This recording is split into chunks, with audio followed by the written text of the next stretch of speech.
Women. Okay, I'll let you go. Hey everybody, welcome to Eli's Horror Home. Today is my birthday!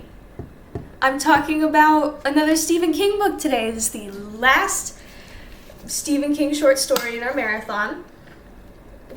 Not much of a marathon. I've been horrible in the upload schedule, but that is fine. I've had a little bit to drink, I won't lie.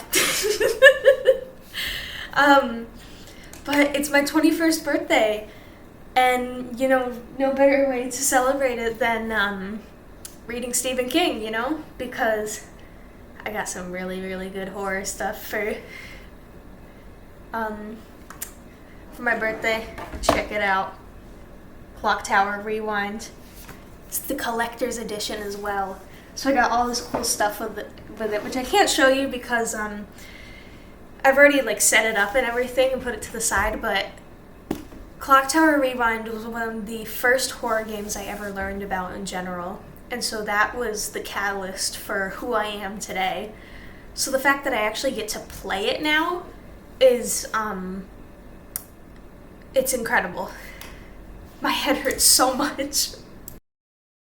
So today we are going to be talking about the 2015, which is the most recent Stephen King short story we're going to be talking about. I never mentioned the dates of the previous ones, but they were all written in the 70s and 80s, whereas this one was written in 2015, and it is called A Death.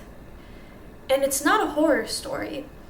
It's a crime story. It's a crime thriller. And it's about a farm boy who refuses to admit that he has killed a 10-year-old girl, and he becomes so genuine with it that the sheriff detaining him believes him. Because what had happened was it was a girl's 10-year-old birthday, and she was bringing a silver dollar with her to go get ice cream or something. And then they found her dead with the silver dollar missing and the suspect's hat at the scene of the crime. So when they go and pick him up, they search him for the silver dollar and they can't find it.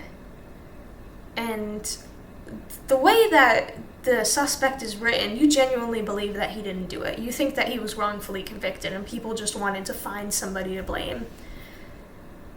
But after they hang him, his dead body is discovered to have the silver dollar. He was swallowing the silver dollar, and then every time it passed through his digestive tract, he would swallow it again to avoid being guilty. But he was guilty anyway. And it was just, I don't know what it was, but it wasn't the typical Stephen King story, but it really made me feel something inside of my chest of over time I was thinking, he's gonna die wrongfully convicted and there's nothing they can do about it. But then the twist that he actually was the killer, it's so small and simple, but it worked, and I was just blown away by just how wonderful the twist was, even if it was probably predictable for some people.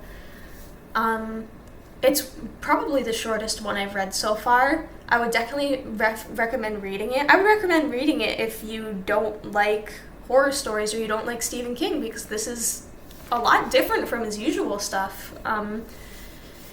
It's more I don't want to say toned down because it's still very emotionally heavy, but it's not horrifying. You're not going to have nightmares, but you will be thinking about this story.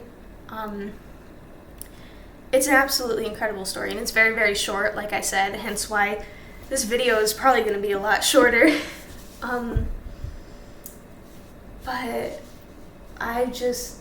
it was just really nice. I really enjoyed doing this series.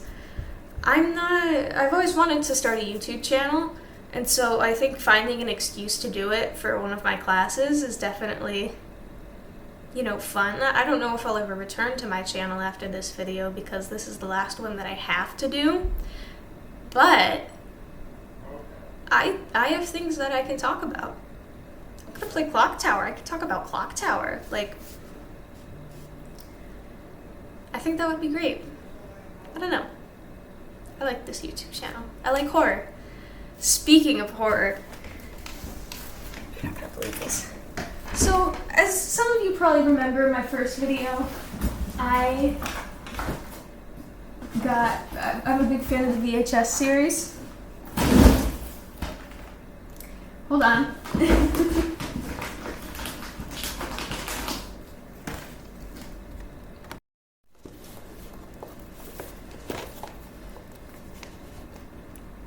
Every single VHS movie. All of them on DVD. And a portable DVD player. What I'm going to be doing in the coming weeks is watching all of these movies and the special features.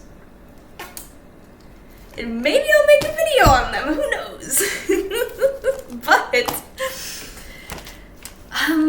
this is either the end of my channel or it's just the beginning. So, I know a lot of the people who see this are going to be my immediate friends and family, but what if a stranger sees it? I hope they do. Stick around. Maybe I have a big career ahead of me in horror YouTuber. But thank you so much for watching. Have a good day. Have a good night. Have a happy birthday if it's your birthday and you're watching this. And enjoy whatever scary things you like to enjoy. Bye-bye.